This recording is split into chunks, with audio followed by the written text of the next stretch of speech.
Hello friends, welcome you all. आज मैं आपके लिए जो वीडियो लेकर आ रहा हूँ, देखिए एक बहुत ही जबरदस्त स्टॉक और बहुत बड़ा नाम इसके साथ जुड़ा है, वो भी राकेश झुनझुनवाला जी का।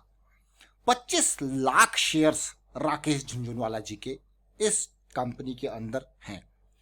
अब शेयर में जो हलचल देखने को मिल रही है, जरा उसके ऊपर एक नजर डालते हैं। बहुत ही जबरदस्त हलचल मुझे पिछले कुछ टाइम में देखने को मिली और बहुत ही बड़ा वॉल्यूम देखने को मिला, जो कि इस स्टॉक की तरफ काफी लोगों को आकर्षित करेगा, अट्रैक्ट करेगा कि ये कुछ तो हो रहा है इसमें। तो चलिए देखते हैं, समझते हैं कौन सा स्टॉक है, किस तरीके के एक्शंस देखने को मिल रहे हैं। और आगे बढ़ने से पहले मैं आपको बता दूं, अगर आपने अब तक चैनल को सब्सक्राइब नहीं किया तो जल्दी से सब्सक्राइब कर लें, बेल आइकन को प्रेस कर लें, जिससे आपको नोटिफिकेशन आती रहेगी और प्राइस एक्शन सीखते रहें, सिखाते रहें। जी हाँ, ये आप देख रहे हो राकेश झुनझुनवाला जी की 4.90% की हिस्सेदारी, 25 लाख शेयर।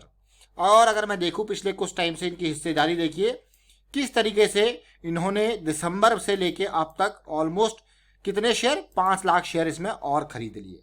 तो अभी इंटैक्ट है पिछले क्वार्टर के कंपैरिजन में, लेकिन क्या बिकवाली चल रही है, क्या खरीदारी चल रही है, बहुत सारे क्वेश्चंस आपके मन में जरूर होंगे। लेकिन एक बात मैं आपको बता दूं, राकेश झुनझुनवाला जी ने इस कंपनी के अंदर 5 लाख शेयर्स मार्च वाले क्वार्टर, यानी कि जनवरी फरवरी मार्च इस क्वार्टर के अंदर खरीदे हैं। समझ रहे हो इस बात को?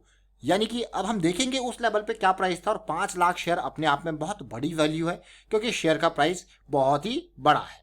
अब जरा शेयर को देखते हैं कौन सा है। MCX, बहुत सारे लोग जो ट्रेडिंग करते हैं MCX को जरूर जानते होंगे, मल्टी कमोडिटी एक्सचेंज।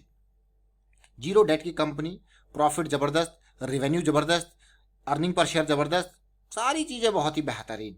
डिविडेंड भी देता है। मार्केट कैपिटलाइजेशन अभी के टाइम पे 8500 करोड़ के आसपास है और 1600 का प्राइस है। अब आप मल्टीप्लाई कर लीजिए 1600 के अराउंड के प्राइस को, राउंड ऑफ करके 1662 का प्राइस, आप 1600 के हिसाब से ही आप 25 लाख शेयर की वैल्यू निकाल दीजिए कि कितना माल राकेश झुनझुनवाला जी के पास है। चलिए वो छोड़िए, 5 लाख के हिसाब से निकाल लीजिए कि कितने करोड़ के शेयर जो है राकेश झुनझुनवाला जी ने मार्च क्वार्टर में खरीदे थे। बट ये स्टॉक हमारी रडार में क्यों आया है, हम इसको क्यों देख रहे हैं? सबसे पहली बात, इसको देखें, इसकी प्रॉफिटेबिलिटी देखोगे तो पिछले कुछ क्वार्टर में देखिए, जो पिछले कुछ सालों में बढ़िया प्रॉफिट इसने दिखाया है। बट मैं आपको दिखाने जा रहा हूं क्यों ये स्टॉक हमारी रडार में आया है। देखिए, कोई भी स्टॉक हमारी रडार में तब आता है जब वो कुछ ना कुछ हमें इंटरेस्टेड एरियाज दिखाता है।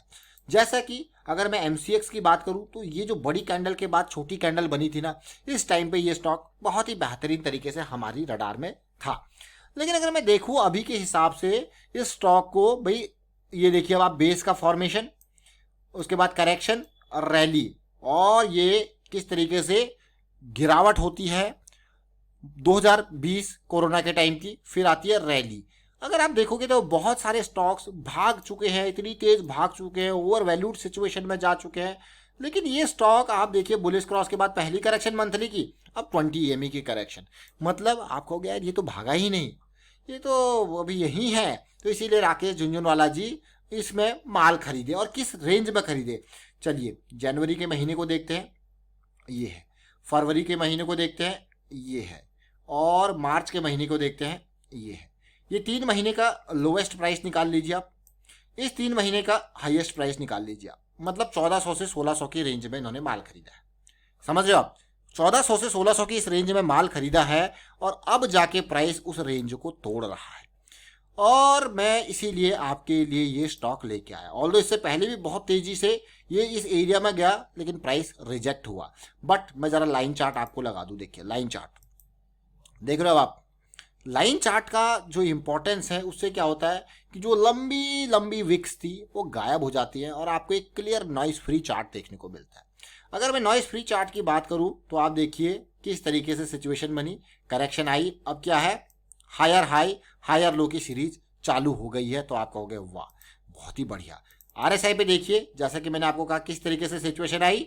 देखिए, जब मैं बात करता हूं आपको कि भाई आपको प्राइस में करेक्शन की रिक्वायरमेंट होती है, देखिए मूविंग एवरेज से दूर जाएगा तो करेक्शन की रिक्वायरमेंट होगी, तो RSI आपको दिखाएगा भैया हम भी जा रहे हैं नीचे को। ये पहले आपको दिखाएगा, जब तक प्राइस ऊपर जाता रहेगा RSI लोअर हाई लोअर लो की सीरीज बनाते रहेगा। बहुत सारे लोग इसको डाइवर्जेंस कहते हैं, लेकिन इसका प्राइस का छोटे टाइम फ्रेम में एक स्ट्रक्चर ब्रेक करना इंपॉर्टेंट होता है।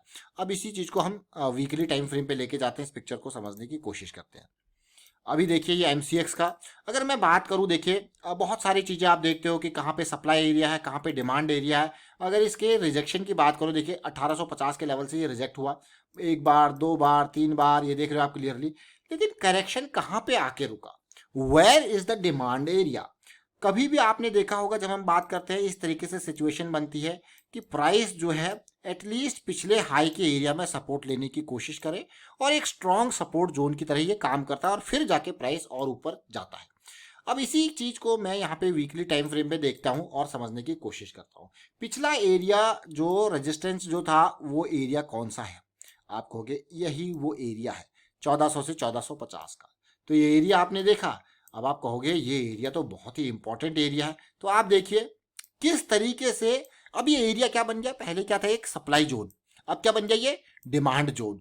तो प्राइस जैसे ही यहाँ पे आ रहा है और एक जबरदस्त तरीके से बाइंग आपको देखने को मिल रही है। जस्ट सी दिस एरिया, ये देखिए ये वॉल्यूम देखिए, ये वॉल्यूम देखिए जो अभी जनरेट हुए। इसीलिए मुझे कुछ हलचल यहाँ पे देखने को मिली। अगर मैं ओवरऑल वॉल्यूम की बात करूं जो कि यहाँ पे ट्रेड हुआ था, जो एक वीकली में मैं कहूँ ये वाला एरिया, इसके बाद यानी कि जुलाई 2020 के बाद ऐसा कोई वॉल्यूम नहीं देखने को मिला। ये देखिए, ये देखिए, अब आपको खैर कुछ तो गड़बड़ है। मतलब एवरेज वॉल्यूम पिछले एक साल में अब जाके ये वॉल्यूम के टावर दिख रहे हैं।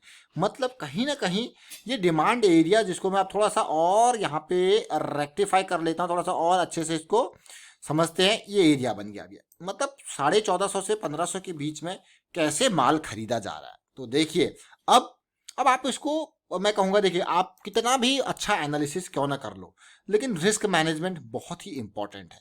देखिए लॉस बुक करना, हर कोई कतराता है लॉस बुक करने में, लेकिन जो बहुत इंपॉर्टेंट चीज़ है, अगर आपको लॉस बड़ा होते हुए दिख रहा है तो सबसे पहले तो आपको ये पता होना चाहिए कि मैक्सिमम लॉस आप कितना अफोर्ड कर सकते हो उस ट्रेड में, और टेक्निकली आपको उसी के हिसाब से चलना है।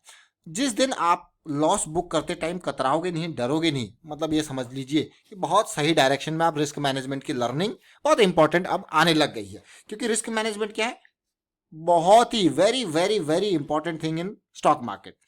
अब आप इसको समझेंगे, अब देखोगे अब आप क्या बन रहा है यहाँ पे। देखिए धीरे धीरे प्राइस ऊपर जरूर जा रहा है लेकिन डिमांड एरिया में आ जाते हुए जा रहा है। अब आपको ये दिखेगा यार प्राइस ऊपर जाने की कोशिश कर रहा है। जरा RSI को देखते हैं, इसको समझने की कोशिश करते हैं। RSI पे अगर मैं समझूं तो देखिए high high high, RSI is making higher high, देखिए हायर लो बन रहा है। लेकिन अब यहाँ पे अब सबसे पहले नेगेटिविटी की बात करते हैं, मतलब डाउन साइड की बात करते हैं। डाउन साइड में क्या होगा, अगर इसको नीचे आना होगा तो it will try to break this support area on RSI also. क्योंकि RSI क्या है, क्लोजिंग प्राइस पे कैलकुलेट हो रहा है। अगर आप इसकी क्लोजिंग प्राइस में लाइन चार्ट देखोगे तो आपको भी ऐसी सिचुएशन देखने को मिलेगी। इसको ब्रेक करेगा और फिर से यहाँ पे आपका जो है रेजिस्टेंस लेने की कोशिश करेगा। सो ये हो गया डाउन साइड का। तो ये आप डाउन साइड का पहले आपको बना के चलना है। लेकिन पॉजिटिव साइड का देखिए, पॉजिटिव साइड में हम इसको और छोटे टाइम फ्रेम में चलेंगे, यानी कि डेली पे जो अच्छी चीज मुझे दिखी वो मैं आपके लिए यहाँ पे सिचुएशन लेके आया हूँ। देखिए लास्ट टाइम पे जब ये प्राइस भाग रहा था तो भाई ये बिल्कुल कोई मैं कहूँगा एक तरीके से एक प्रॉपर करेक्शन दी ही नहीं और सीधे भाग गया। लेकिन इस टाइम पे मुझे अच्छा लगा कि 2-3 दिन का हॉल्ट मुझे मिला और वो भी सुपर मोमेंटम एरिया में। यही कारण है कि ये स्टॉक मैं आपके लिए लेके आया हूँ। 200 रिजेक्शन, 200 रिजेक्शन, 200 रिजेक्शन, 200 क्रॉस, वापस 200 रिजेक्शन, अब देखिए 200 फिर से क्रॉस। अब देखिए ये जो सिचुएशन मुझे देखने को मिलती है ना, ये एंड्रू कार्डवेल जी के जो RSI कॉन्सेप्ट है, जब सुपर मोमेंटम एरिया 60 के अराउंड जो सपोर्ट मिलता है ये बहुत ही खतरनाक होता है। और इस सपोर्ट में सबसे अच्छी बात क्या होती है, आपका रिस्क जो है नेग्लिजिबल होता है। मान लो मैं इसको 1660 के इस अराउंड खरीद रहा हूँ तो मेरा रिस्क देखिए, इसके ब्रेकआउट पे भी खरीद रहा हूँ तो मेरा डीप रिस्क देखिए, और इसको इम्प्रोवाइज कर सकते हो छोटे टाइम फ्रेम पे जाके। अब आपको मैं एक ताज़ा एग्जाम्पल देता हूँ। अभी रिसेंटली जब हमने एक स्टॉक को ऐसे ही और देखा था, वो है जेनटेक। जेनटेक की बहुत डिटेल में हमने वीडियो क्रिएट करी थी जुलाई की सीरीज में ही।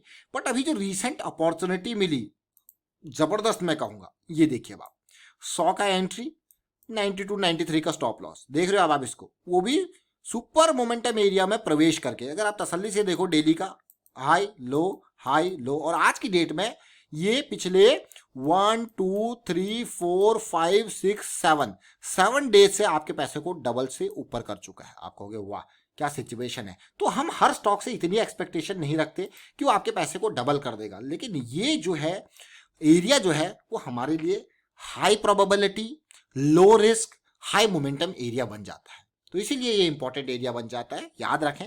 और ये वॉल्यूम को देखोगे जब आप कहोगे भाई कुछ तो गड़बड़ है। ये वॉल्यूम जो को जब देखोगे तो कुछ तो गड़बड़ है। और उसके बाद कंसोलिडेशन में वॉल्यूम शांत in comparison to the impulse.